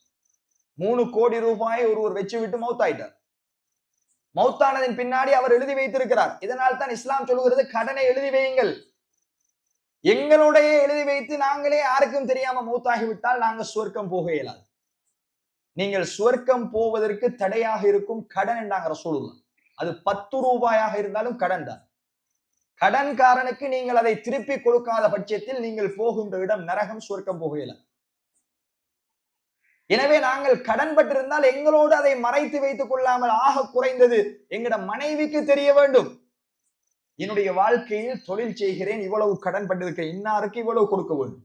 ஒரு எழுத்துல வையுங்க, இவருக்கு 50 லட்சம் ரூபாய் கொடுக்கணும், இவருக்கு 50,000 ரூபாய் கொடுக்கணும், இந்த கடைக்கு 10,000 ரூபாய் கொடுக்க வேண்டும் என்று எழுத்தில் நீங்கள் மட்டும் வைத்துக் கொள்ளக்கூடாது. உங்களோட போன்ல மார்க் பண்ணி வைக்க கூடாது. நீங்க மௌத்தானா உங்களோட போன் முடிஞ்சு. எனவே நீங்கள் எப்படி அதை உங்களுக்கு தெரியப்படுத்தி வைத்திருக்கிறீர்களோ அது போல உங்களோட பிள்ளைகளுக்கு, உங்களுடைய மனைவிக்கு அல்லது மனைவியாக இருந்தால் கணவனுக்கு தெரிகிற மாதிரி கடனை சொல்லிவிட்டுத்தான் நாங்கள் மௌத்தாகணும். அப்ப இஸ்லாம் சொல்லுகின்ற இரண்டாவது சட்டம் என்ன தெரியுமா? நீங்கள் மௌத்தானதன் பின்னாடி உங்களுக்கு கடன் இருக்குமாக இருந்தால் உங்களோட சொத்தில் இருந்து அந்த கடனும் அடைக்கப்பட்டதன் பின்னாடிதான் எங்களோட சொத்தை நாங்கள் பிரிக்க வேண்டும். அப்ப 3 கோடியில 1 கோடி ரூபாய் கடன் கொடுத்து முடிஞ்சு. கடன்காரர்கள் எல்லாம் லிஸ்ட் போட்டு பார்த்தால் 1 கோடி ரூபாய் கடன் கொடுத்தாச்சு. மீதமுள்ள சொத்து எவ்வளவோ 2 கோடி ரூபாயைத்தான் வாரிசுகளுக்கு பிரிக்க முடியுமே அல்லாமல் கடனை கொடுக்காமல் 3 கோடியை பிரிச்சால் மௌத்தானவர் போகின்ற இடம் நரகம். எனவே கடனுடைய விடயத்தையும் கணியத்துக்குரிய சகோதரர்களை, அல்லாஹ்வின் நல்லடியார்களை நாங்கள் கவனத்தில் கொள்ளணும். அதுக்கு பிறகுதான் பிரிக்கணும். மூன்றாவது விடயம் என்ன? மரணிக்கின்ற ஒருவர் வசியத்து செய்கிறார். நான் மௌத்தானதின் பின்னாடி என்னுடைய சொத்துல இந்த வளவை பள்ளிவாசலுக்கு கொடுத்துருங்க, நான் மௌத்தானதின் பின்னாடி என்னுடைய காசுல 1 கோடி ரூபாயை இன்னாருக்கு கொடுங்க என்று வசியத்து செய்கிறார். இந்த வசியத்தை நாங்க நிறைவேற்றலாமா இல்லையா என்றால் இஸ்லாம் அதற்கும் எங்களுக்கு அழகான சட்டம் சொல்லுது. என்ன சட்டம்? முழு சொத்தையும் வசியத்து செய்கிறார். பாப்பா சொல்றாரு, நான் மௌத்தானதுக்கு பின்னாடி இந்த முழு சொத்தையும் அப்படியே பள்ளிவாசலுக்கு கொடுத்துருங்கன்னா கொடுக்க இயலாது. அல்லது இந்த சொத்துல அறவாசியை இன்னாருக்கு கொடுங்கன்னா கொடுக்க இயலாது. நாங்க நேரத்தோட பார்த்த ஹதீஸ்ல ரசூலுல்லாஹ் வந்த நேரத்தில் அந்த சஹாபி சஅத் இப்னு அபி வக்காஸ் கேட்ட நேரத்தில் ரசூலுல்லாஹ் என்ன சொன்னார்கள், முழுவதுமாக கொடுத்துட்டுமா கொடுக்க வேண்டாம், அரைவாசியை கொடுக்கட்டுமா கொடுக்க வேண்டாம், மூன்றில் ஒன்றை கொடுக்கட்டுமா யார் ரசூலுல்லாஹ் என்றதுக்கு அல்லாஹ்வுடைய தூதர் அதுவும் அனுமதி என்று விட்டு அனுமதித்தார்கள். அதுவும் கூட மூன்றில் ஒன்று கூட கூடத்தான் என்று சொல்லிவிட்டு அதையே அல்லாஹ்வுடைய தூதர்கள் அங்கீகரித்தார். எனவே மரணித்த ஒருவருடைய சொத்தில் இருந்து நாங்கள் வசியத்தை செய்ததை எடுத்து கொடுப்பதாக இருந்தால் மூன்றில் ஒரு பங்கை தான் கொடுக்கலாம். 3 கோடி ரூபாய் இருந்தால் 1 கோடி ரூபாயைத்தான் நாங்கள் வசியத்தாக நிறைவேற்றலாமே அல்லாமல் மூன்றில் 2 கோடியோ அல்லது 3 கோடியையுமோ அல்லாஹுடைய பாதையில் கொடுக்க இயலாது. அது இஸ்லாமிய சட்டத்துக்கு முரண். எனவே ஒருவர் யாருடைய பெயரை குறிப்பிட்டு சொத்தை கொடுங்கள் என்று சொல்லிவிட்டு அவர் மௌத்தாக இருந்தாலும், பள்ளிவாசலுக்கே கொடுங்கள் என்று சொல்லியிருந்தாலும் மூன்றில் ஒன்றைத்தான் நாங்கள் நிறைவேற்ற வேண்டுமே அல்லாமல் மூன்றில் 2ஐயோ அல்லது அதற்கு விட கூடுதலாகவோ நிறைவேற்றக் கூடாது என்பது இஸ்லாம் சொல்கின்ற தெளிவான சட்டம். எனவே கண்ணியத்துக்குரிய சகோதரர்களே, அல்லாஹ்வின் நல்லடியார்களே, அல்லாஹ் குர்ஆனிலே சொல்கிறான், மின் பஅதி வஸியத்தின் யூஸி பிஹா அவ் தெய்ன். நீங்கள் எப்பொழுது பாக பிரிவினை செய்ய வேண்டும் என்றால் அவருடைய கடனையும் அவர் செய்த வசியத்துகளையும் நீங்கள் நிறைவேற்றியதன் பின்னாடிதான் சொத்து பங்கீடு செய்யும். உங்களோட சொத்தை நீங்கள் பிரிக்க வேண்டும் என்கின்ற தெளிவான சட்டத்தை அல்லாஹுடைய திருமறை குர்ஆன் சொல்லி காட்டுவதை கண்ணியத்துக்குரிய சகோதரர்களை நாங்கள் பார்க்கிறோம். எனவே இது 3வது விஷயம். அப்போ ஒருவர் விட்டு செல்லுகின்ற சொத்தில் அவரை ஜனாசா நல்லடக்கத்திற்கு நாங்கள் எடுக்கலாம். அவருடைய கடனை அடைத்ததன் பின்னாடி அவருடைய வசியத்தை நிறைவேற்றியதன் பின்னாடிதான் அவருடைய சொத்தை நாங்கள் பிரிக்க வேண்டும் என்கின்ற மிக முக்கியமான சட்டத்தை இஸ்லாம் சொல்கிறது. 4வது, எல்லாம் நிறைவேற்றியாச்சு, வசியத்தை கொடுத்துட்டோம், கடனை எல்லாம் அடைச்சு முடிஞ்சு அவரை நல்லடக்கம் செய்து விட்டோம். இப்ப மொத்தமாக 2 கோடி ரூபாய் அவருடைய சொத்து மீதமாக இருக்கிறது என்று சொன்னால் இந்த 2 கோடி ரூபாயில் நாங்கள் சில விடயங்களை கருத்தில் கொள்ளணும். என்ன தெரியுமா? அவர் உயிரோடு இருக்கும் பொழுது பிள்ளைகளுக்கு கொடுத்ததை இதுல சேர்க்கக்கூடாது. ஒரு ஆள் செல்றார், நீ உயிரோடு இருக்கும் பொழுது வாப்போனுக்கு ஒரு கார் வாங்கி தந்தாரு, எனவே அந்த காரோட காசை இதுல இருந்து கழிப்போம்னா கழிக்க இயலாது. உயிரோடு இருக்கும் பொழுது கொடுத்ததெல்லாம் அன்பளிப்பு, அது வாரிசுரிமைக்குள்ள வரவே வராது. மௌத்தானதன் பின்னாடி என்ன காசு இருக்கிறதோ என்ன சொத்து இருக்கிறதோ அத்துணையையும் அல்லாஹ் சொல்லுகிற அடிப்படையில் பிரிக்கணும். முதல் கொடுத்ததை இதுல சேர்க்க முடியாது, கழிக்க முடியாது. எனவே அதையும் கண்ணியத்துக்குரிய சகோதரர்களே நாங்கள் தெளிவாக புரிந்து கொள்ள வேண்டும். 5வது விஷயம் என்ன தெரியுமா? வாப்பா மௌத்தானதன் பின்னாடி அல்லது உம்மா மௌத்தானதன் பின்னாடி வாரிசுகள் உயிரோடு இருக்கணும். நான் மௌத்தானதன் பின்னாடி உதாரணத்திற்கு என்னுடைய பிள்ளை உயிரோடு இருந்தால் தான் அவனுக்கு சொத்து போகும். எனக்கு முதல் என்ன பிள்ளை மௌத்தாயிட்டாண்டு, அல்லாஹ் பாதுகாக்கணும் சொல்றேன். உதாரணத்துக்கு எனக்கு முன்னாடி என்னுடைய பிள்ளை மரணித்து விட்டார், அவருடைய மனைவி இருக்கிறாள். இப்ப நான் மௌத்தானதன் பின்னாடி என்ற மருமகள் என்ற மகண்ட வைஃப் வந்து என்னிட்ட கேட்கிறா, உங்களோட பாப்பா நான் மௌத்தாயிட்டேன், என் வைஃப்ட வந்து கேட்கிறா, அவரோட பிள்ளையோட சொத்து தாங்க. புள்ள எங்க? புள்ள மௌத்தாயி, இந்த புள்ள நேரத்தோடய மௌத்தாயிட்டு, எனக்கு முதல் மௌத்தாயிட்டார். எனவே மௌத்தான ஒருவருக்கு நாங்க என்ன செய்யல? சொத்தை கொடுக்கல. நான் சொத்தை விட்டு விட்டு நான் மௌத்தாகும் போது என்ற வாரிசு உயிரோடு இருந்தால் தான் அந்த சொத்து போகும். இதையும் தெளிவா புரிஞ்சுக்கணும். எந்தெந்த வாரிசுகள் எல்லாம் என்னுடைய சொத்தை பிரிக்கின்ற பொழுது உயிரோடு இருக்கிறார்களோ அவர்களுக்குத்தான் சொத்து போகுமே அல்லாமல் மரணித்த ஒருவருக்கு சொத்து கேட்க இயலாது. வாரிசு உயிரோடு இருக்க வேண்டும் என்பதும் இஸ்லாமிய வாரிசுரிமையில் மிக முக்கியமான சட்டம். எனவே கண்ணியத்துக்குரிய சகோதரர்களே, இந்த அடிப்படையான சட்டங்களை புரிந்து கொண்டு இப்ப நாங்க எங்கட சொத்தை நாங்க எப்படி பிரிக்கிறோங்கிறத உதாரணத்தோட சொல்றேன். யாருக்கு என்னென்ன பங்கு அல்லாஹ் குர்ஆன்ல சொல்ற கணக்கு. உண்மையில் இந்த வாரிசுரிமைக்கு தகுதியானவர்கள் 25 பேர். குர்ஆன்லையும் ஹதீஸிலையும் நாங்க புரட்டி பார்த்தால் ஆண்கள்ல 15 பேர் வாரிசுரிமை பெறலாம், பெண்கள்ல 10 பேர். மொத்தம் வாரிசுரிமை பெற தகுதியானவர்கள் 25 பேர்கள் என்பது அறிஞர்களுடைய ஏகமனதான கருத்து. குர்ஆனிலும் ஹதீஸிலும் வந்திருக்கிற அந்த லிஸ்ட் படி எல்லாரையும் பார்ப்பதற்கு இந்த நிகழ்ச்சி போதாது. ஒவ்வொருத்தருக்கும் எவ்வளவு பங்கு போகும் என்பதை நாள் கணக்குல மாத கணக்குல நாங்க படிக்கணும். அந்த அளவுக்கு பெரிய ஒரு பாடம். ஆனா நம்மட சூழ்நிலை இது இருக்கின்ற ஒரு சிலரை மட்டும் உதாரணத்தோடு சொன்னால் உங்களுக்கு புரியும்னு நினைக்கிறேன். கண்ணியத்துக்குரிய சகோதரர்களே, முதலாவது சாரார் பிள்ளைகள். தாயும் தந்தையும் மௌத்தானால் பிள்ளைகளுக்கு எவ்வளவு சொத்து போகும்? இதான் நாங்க அடிப்படையா தெரிந்திருக்க வேண்டிய மிக முக்கியமான சட்டம். இப்ப நாங்க மௌத்தாயிட்டோம், நாங்க மரணித்ததன் பின்னாடி எங்கட பிள்ளைகளுக்கு எவ்வளவு சொத்து போக வேண்டும்? எங்களுக்கு பிள்ளைகள் 3 விதமாக இருக்கலாம். ஒன்று தனியே பொம்பளை பிள்ளை மட்டும்தான் எங்களுக்கு இருக்கு, அல்லது எங்களுக்கு பொம்பளை பிள்ளை தனியே ஆம்பளை பிள்ளை மட்டும்தான் இருக்கு, அல்லது மூன்றாவது ஆணும் பெண்ணும் கலந்திருக்கும். இந்த 3 வகையில தான் ஒருவருக்கு பிள்ளை இருக்கலாம். ஒரு தாய்க்கும் தகப்பனுக்கும் ஒன்றில் முழுவதும் ஆம்பளை பிள்ளைகள் அல்லது முழுவதும் பொம்பளை பிள்ளைகள், அது ஆணும் பெண்ணும் கலந்துதான் எங்களுக்கு பிள்ளைகள் இருப்பார். இப்ப இஸ்லாம் என்ன சட்டம் சொல்லுது என்றால், முதலாவது உங்களுக்கு ஒரே ஒரு பொம்பளை பிள்ளை தான் இருக்கு, வேற பிள்ளைகளே கிடையாது. ஒரு தாய்க்கும் தகப்பனுக்கும் ஒரே ஒரு பொம்பளை பிள்ளை இருந்தால், கணியத்துக்குரிய சகோதரர்களை, அல்லாஹ் குர்ஆனிலே சொல்கிறான், நீங்கள் விட்டு செல்கின்ற உங்களுடைய சொத்தில் அந்த ஒரே ஒரு பொம்பளை பிள்ளைக்கு சரி பாதியாக அரைவாசி சொத்து போகணும். நீங்க மௌத்தாறீங்க, 3 கோடி ரூபாயை விட்டுட்டு மௌத்தாறீங்க. ஒரு உதாரணத்துக்கு சொல்றேன், உங்களோட முழு சொத்தும் உங்களோட கடனை கழிச்சு உங்களோட வசியத்தை நிறைவேற்றி உங்களை நடக்கம் செய்து எல்லாம் முடிந்ததன் பின்னாடி 3 கோடி ரூபாய் மிஞ்சுது உங்களோட சொத்து என்றால், உங்களுக்கு ஒரே ஒரு பொம்பளை பிள்ளை என்றால், அது தாயுடைய சொத்தாக இருந்தாலும் சரி, தந்தையுடைய சொத்தாக இருந்தாலும் சரி, நாங்க என்ன விளங்கிட்டோம் தெரியுமா? ஆம்பளை பிள்ளைக்கு வாப்பாட சொத்து, பொம்பளை பிள்ளைக்கு இம்மாட சொத்து. பச்சை பிள்ளை. வாப்பாவின் சொத்தில் இருந்த ஆண் பெண் 2 பிள்ளைகளுக்கும் சொத்து. அதே மாதிரி உம்மாவுடைய சொத்தில் இருந்த ஆண் பெண் 2 பிள்ளைகளுக்கும் சொத்து. வாப்பாட சொத்து ஆம்பளை பிள்ளைக்கும் கிடையாது, பொம்பளை பிள்ளைக்கு இம்மாட சொத்தும் கிடையாது. இதை முதல் அடிப்படையை புரியல். அப்ப உம்மாவுக்கோ வாப்பாவுக்கோ சொத்து இருந்து அவர்கள் மௌத்தானால் ஒரே ஒரு பெண் குழந்தை மட்டும்தான் எங்களுக்கு இருக்கின்றால், இஸ்லாம் என்ன சொல்கிறது? உங்களோட சொத்துல சரி பாதியாக பிரித்து 3 கோடியில 1.5 கோடி ரூபாய் காசை யாருக்கு கொடுக்கணும்? அந்த ஒரு பொம்பளை பிள்ளை கொடுத்து போட்டு மிச்சம் உள்ள 1.5 கோடி ரூபாயைத்தான் ஏனைய அனந்தரக்காரர்களுக்கு பிரிக்கிறது. அந்த மரணித்தவருக்கு தாய் இருந்தால், தந்தை இருந்தால், சகோதரர் இருந்தால் அந்த 1.5 கோடி ரூபாய் பிரிக்கிறது.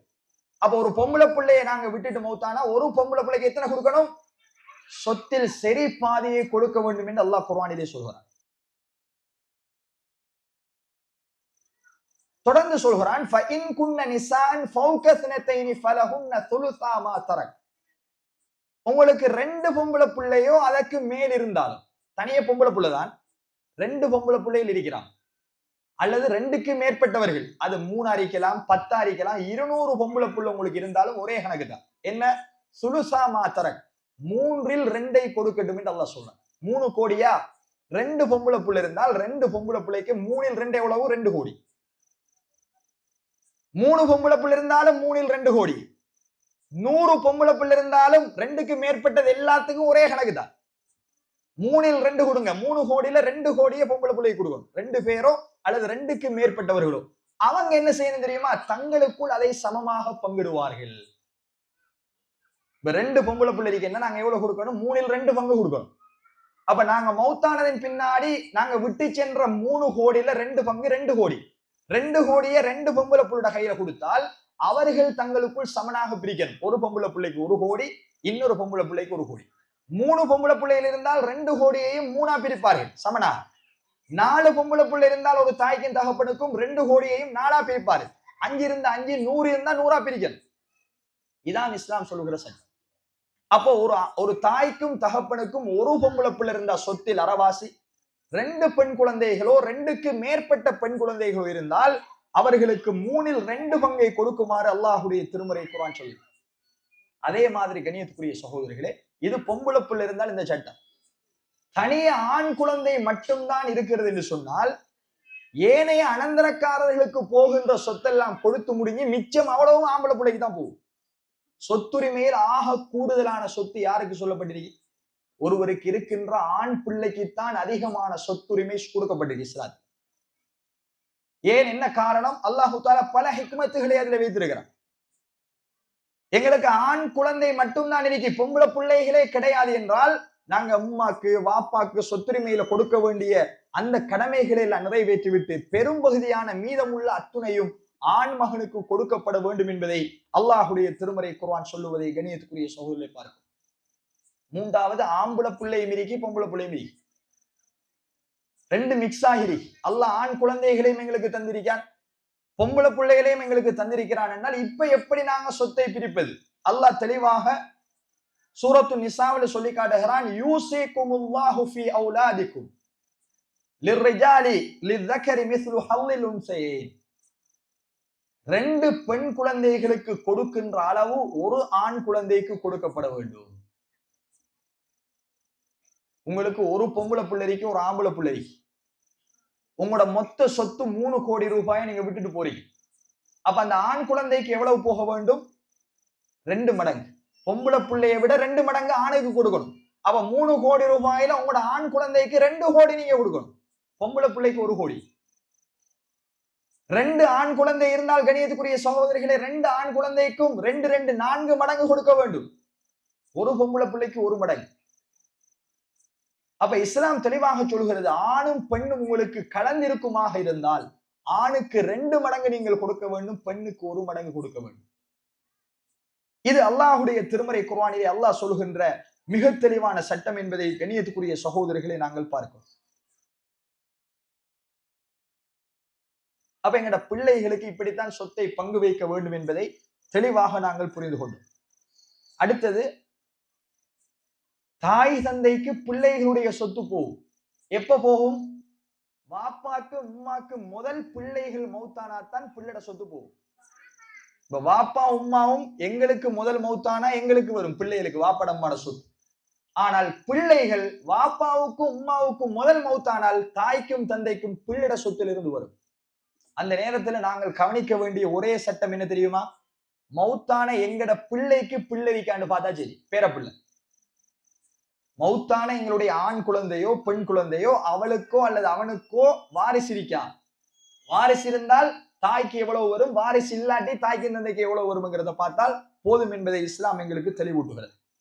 கணியத்துக்குரிய சகோதரர்களே, உங்களுடைய மகனோ உங்களுடைய மகளோ மௌத்தாகிவிட்டால் உங்களுடைய மகனுக்கும் மகளுக்கும் பிள்ளைகள் இருக்குமாக இருந்தால் தாய்க்கும் தந்தைக்கும் 1/6 கொடுக்க வேண்டும் என்று அல்லாஹ் குர்ஆனிலே சொல்கிறார். வலி அபவைஹி லிகுல்லி வாஹிதின் மின்ஹுமா சுதுஸ் மிம்மா தரக இன் கான லஹு வலத். உங்களுடைய பிள்ளைகள் மௌத்தாகி அந்த பிள்ளைகளுக்கு பிள்ளைகள், உங்களுக்கு பேர குழந்தைகள் இருக்குமாக இருந்தால் அது உங்களோட மகனாக இருக்கலாம், மகளா இருக்கலாம். மௌத்தானது உங்களோட மகனுக்கு மகளுக்கு மௌத்தாகும் போது அவர் உழைத்து சொத்தை வைத்து விட்டு மௌத்தாகிட்டார். அல்லாஹ் பாதுகாக்கணும். அல்லாஹ் சொல்ற சட்டத்தை சொல்ற உதாரணம், உங்களோட பிள்ளைகள் உழைத்து சொத்துக்களை சம்பாதித்து சொத்துகளோடு இருக்கின்ற நிலையில் மரணித்து விட்டார்கள். ஆனால் அவர்களுக்கு பிள்ளைகள் இருக்கிறாங்க, உங்களுக்கு பேர குழந்தைகள் இருக்கிறார்கள் என்றால் உங்களுடைய மரணித்த உங்களுடைய ஆண் குழந்தையோ பெண் குழந்தை அவருடைய சொத்தில் தாய்க்கு 1/6, தந்தைக்கு 1/6. 6 லட்சம் ரூபாய் விட்டுட்டு போறார் என்றால் வாப்பாக்கு 1 லட்சம் கொடுக்கணும், உமாக்கு 1 லட்சம் கொடுக்கணும் மகண்ட சொத்துல. இது எப்ப? எங்களுக்கு பிள்ளைகள், எங்களுடைய பிள்ளைகளுக்கு பிள்ளைகள் இருந்தால், பேர குழந்தைகள் இருந்தால் என்பதை இஸ்லாம் சொல்கிறது. பிள்ளை இல்லாட்டி எங்கட மகனும் மகளும் மௌத்தாயிட்டான், அந்த மகனுக்கும் கல்யாணத்தினூடாக பிள்ளைகள் இல்லை, மகனுக்கும் பிள்ளைகள் இல்லை என்றால் அல்லாஹ் ரப்புல் ஆலமீன் சொல்கிறான், தாய்க்கு 3 1 பங்கு கொடுக்கணும். எங்கட மகன் 3 கோடி ரூபாயை விட்டுட்டு போனா அம்மாக்கு எவ்வளவு போகும்? 1 கோடி கொடுக்கணும். வாப்பாக்கு மீதம் உள்ள 3 2 கொடுக்கணும், 2 கோடி வாப்பாக்கு. எப்படி சட்டம்? ஏன்? எங்கட வாரிசு, எங்கட பேர குழந்தை இருந்தா பேர குழந்தையும் கொடுக்கணுமே. அதனால இஸ்லாம் உங்களுக்கு 1/6 தான் சொல்கிறது. யாருக்கு? பாட்டன், வாப்பட வாப்பா. எங்கட குழந்தை மௌத்தா இருந்தா நாங்க வாப்பட வாப்பா. எனவே எங்களுக்கு பேர குழந்தை இருந்தா 1/6, தாய்க்கும் 1/6, தந்தைக்கும் 1/6. பேர குழந்தைகள் இல்லாட்டி இஸ்லாம் சொல்கிறது, உங்களுடைய தாய்க்கு, மரணித்தவரின் தாய்க்கு 3/1 கொடுங்க. 3 கோடியில 1 கோடி, வாப்பாக்கு 2 கோடி. அங்கேயும் ஆணுக்கு இஸ்லாம் 2 கொடுப்பதை பார்க்கிறோம்.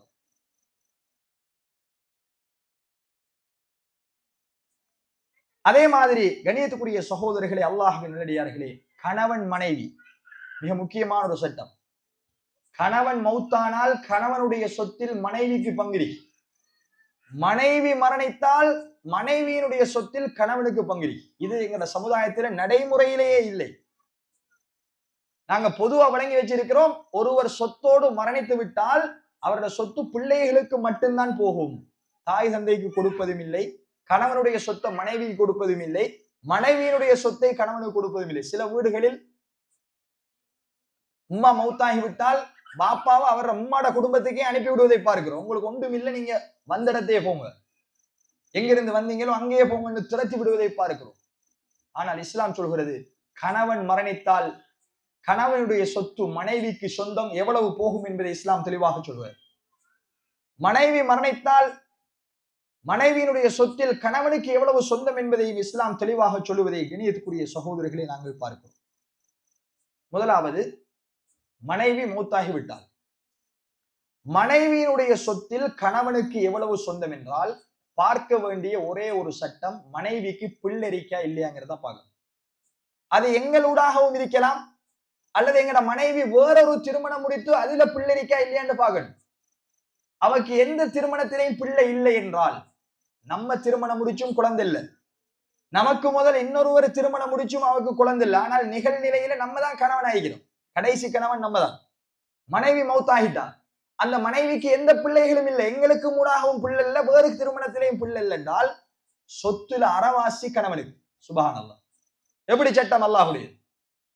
உங்களோட மனைவிக்கு எந்த விதமான பிள்ளைகளும் வாரிசுகளும் இல்லை என்றால், மனைவி சொத்தை வித்து போட்டு மௌத்தானா கணவனுக்கு அரைவாசி சொத்து போகும் என்று இஸ்லாம் சொல்வது. அதே மாதிரி கணியத்துக்குரிய சகோதரர்களே, அல்லாஹ்வின் நல்லடியார்களே, பிள்ளை இருந்தால்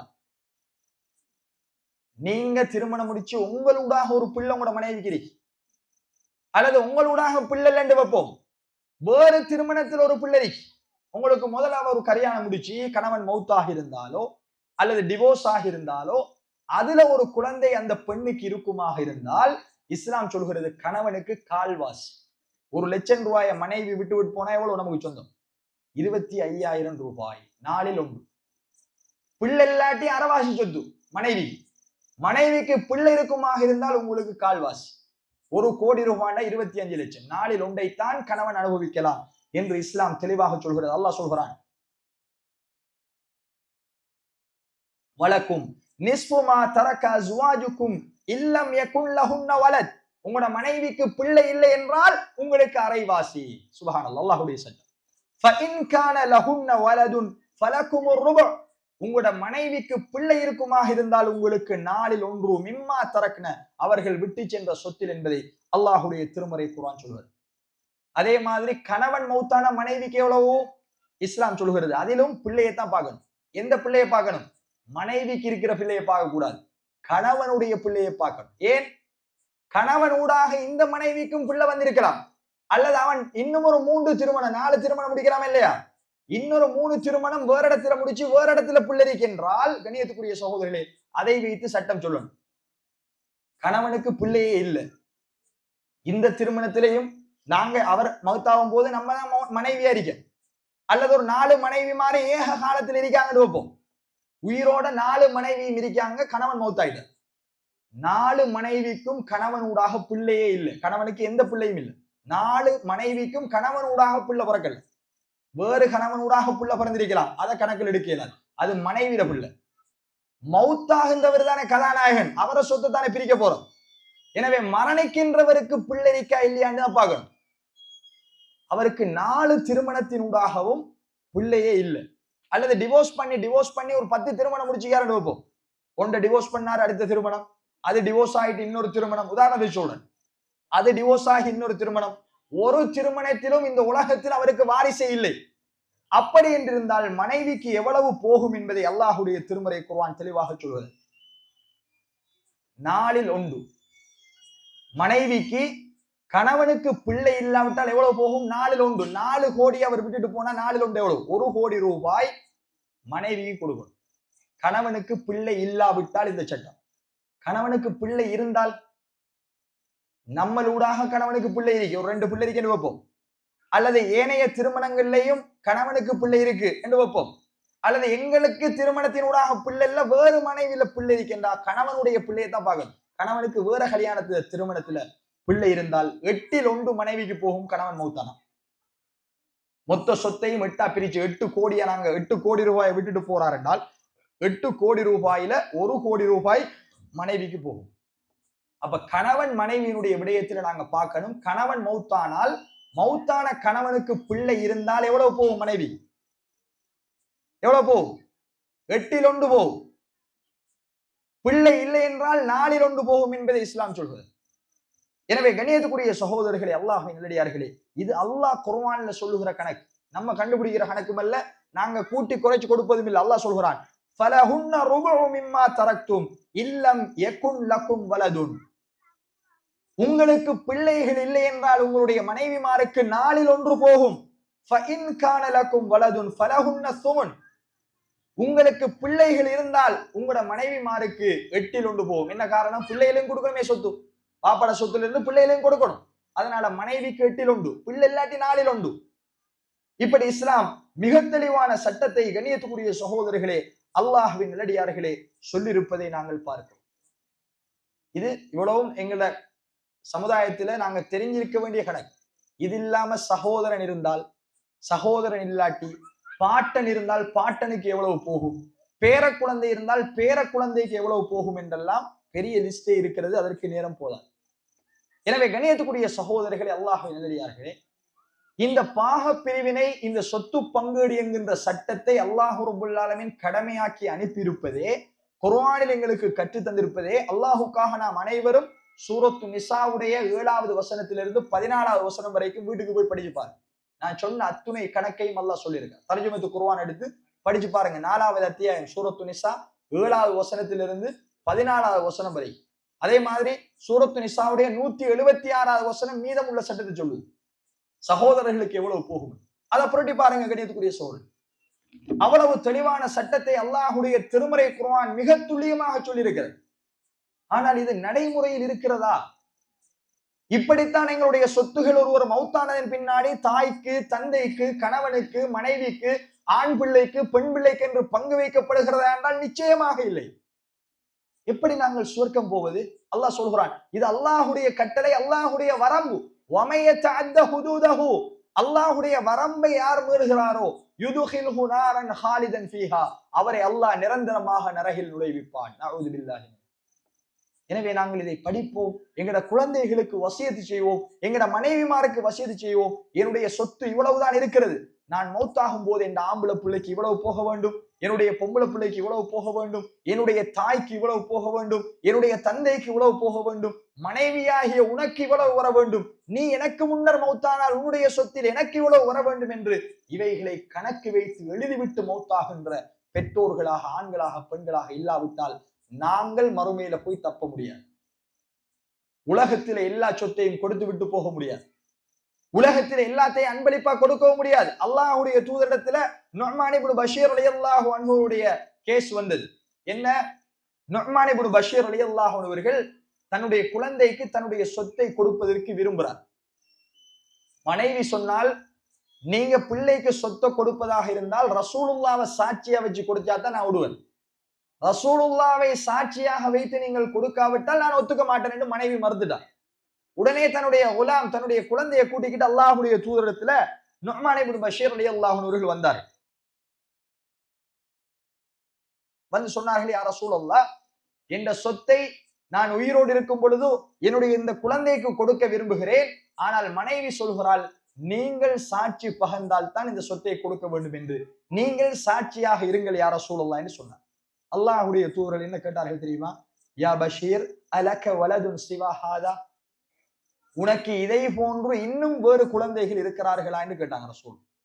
அவர் சொன்னார், கால நஅம், ஆம் அல்லாஹ்வுடைய தூதர், இதை போல இன்னும் பல குழந்தைகள் இருக்கிறது. அடுத்த கேள்வி ரசூலுல்லாஹ் கேட்டார்கள், குல்லஹும் வஹப்த லஹு மிஸ்ல ஹாதா, எல்லா குழந்தைகளுக்கும் இதை போல நீ கொடுத்தாயா? இல்லை என்று சொன்னார். ஒரு குழந்தைக்கு தான் சொத்தை கொடுக்க போறார். ரசூலுல்லாஹ் என்ன கேட்டார்கள்? உனக்கு வேறு குழந்தைகள் இருக்கிறார்களா? ஆம் இருக்கிறார்கள். எல்லா குழந்தைகளுக்கும் இந்த குழந்தைக்கு கொடுப்பதை போல நீதமாக கொடுத்தாயா? இல்லை யா ரசூலல்லாஹ். அல்லாஹ்வுடைய தூதர் சொன்னார்கள், ஃபலா துஷ்ஹிதுனி இதன், அப்படி என்றால் என்னை இதற்கு நீ சாட்சியாக்காதே. ரசூலுல்லாஹ் தொடர்ந்து சொன்னார்கள், ஃபஇன்னி லா அஷ்ஹது அலா ஜௌர், அநியாயத்திற்கு நான் சாட்சி சொல்ல மாட்டேன், என்னை நீ இதற்கு சாட்சியாக்கி விட வேண்டாம் என்று அல்லாஹ்வுடைய தூதர் மறுத்து விட்டார். அப்ப உலகத்துல நாங்க ஒரு குழந்தைக்கு அன்பளிப்பு கொடுப்பதானால் 10 குழந்தை இருந்தால் 10க்கும் சமனா கொடுக்கணும். இல்லை என்றால் நாங்கள் அல்லாஹ்விடத்தில் போய் தப்ப முடியாது. அது மிகப்பெரிய அநியாயம். ஒரு பிள்ளைக்கு ஒரு 10 கோடி ரூபாய் வளவை கொடுக்க வேண்டாம், 2வது குழந்தைக்கும் அதே 10 கோடி ரூபாய் வளவோ அல்லது அதற்கு பொறுமதியான காசோ நாங்க கொடுத்தா தான் அது நீதம் உலகத்தில் இருக்கும். அதுக்காக இருக்கிற முழு சொத்தையும் கொடுக்கல. உங்களோட சொத்து பெருமானம் ஒரு 50 கோடி இருக்கும் என்று வைப்போம். எல்லாத்தையும் வளவு, வீடு, பேங்க்ல இருக்கிற காசு, ஓடுற வாகனம் எல்லாத்தையும் சேர்த்து ஒரு 50 கோடி ரூபாய் உங்களோட சொத்து பெருமானம் என்றா உலகத்துல நீங்க உங்களோட பிள்ளைக்கு 1 கோடி 1 கோடி 10 குழந்தையும் 10 கோடி கொடுக்கலாம். ஏன் 40 கோடி மிச்சம் இருக்கு. மௌத்தானதுக்கு பிறகு வாரிசுகளுக்கு அதை பிரிக்கலாம். ஆனா முழு சொத்தையும் உயிரோடு இருக்கும் பொழுது அன்பளிப்பு செய்ய முடியாது. அப்படி அன்பளிப்பு செய்வதானால் சமமா கொடுக்கணும். ஆணுக்கு பெண்ணுக்கு எல்லோருக்கும் சமமாக கொடுத்தால் மட்டுமே கண்ணியத்துக்குரிய சகோதரர்களே, அல்லாஹ்வின் நல்லடியார்களே, நாங்கள் அல்லாஹ்விடத்தில் சென்று தப்ப முடியும். ஆனால் நமது சமுதாயத்தில் இன்னும் ஒரு கலாச்சாரம் இருக்கு, சீதனம். பொம்பளை புள்ள திருமணம் முடிச்சு போகும்போது இருக்கின்ற சொத்து, வளவு, வீடு, காணி எல்லாத்தையும் சீதனமாக பெண் குழந்தைக்கு கொடுத்து விட்டு ஆம்பளை பிள்ளைகளை நடுரோட்டில் விடுற சமுதாயத்தை நாங்கள் பார்க்கிறோம். இது ஆகப்பெரிய தவறு. இஸ்லாம் சொன்னது பெண்ணை விட ஆணுக்கு தான் 2 மடங்கு. பொம்பளை பிள்ளைக்கு ஒரு ஊடு கொடுத்தால் நீங்க அதை போல 2 மடங்கு ஆண் குழந்தையை கொடுக்கணும். பெண் குழந்தைக்கு நீங்க 50 லட்சம் ரூபாய் நகை கொடுத்தால் ஆண் குழந்தைக்கு அதை விட 1 லட்சம் ரூபாய்க்கு நகை கொடுக்க வேண்டும். பெண்ணை போல ஆணுக்கு 2 மடங்கு கொடுக்கணும். ஆனால் எவ்வளவு அநியாயத்தை செய்கிறோம்.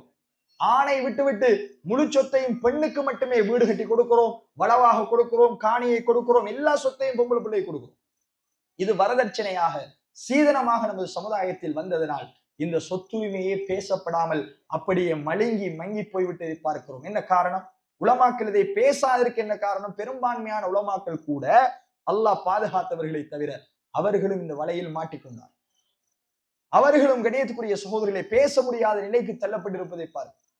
இது அல்லாஹ் சொல்கின்ற கட்டளை. தைரியமாக பேச வேண்டிய, சமுதாயத்தில் எடுத்து சொல்ல வேண்டிய, சமுதாய மக்கள் நடைமுறைப்படுத்தப்பட வேண்டிய அல்லாஹுடைய மிகப்பெரிய கட்டளை. எனவே இதை முடியுமான அளவுக்கு படிப்போம், தெரியாதவர்களுக்கு சொல்லிக் கொடுப்போம், எங்களோட வாழ்க்கையில் இதை நடைமுறைப்படுத்துவோம். இன்ஷா அல்லாஹ் நிச்சயமாக அல்லாஹு தாலா எங்கள் ஒவ்வொருத்தருடைய வாழ்க்கையில் வெற்றியை கொண்டு வருவான்.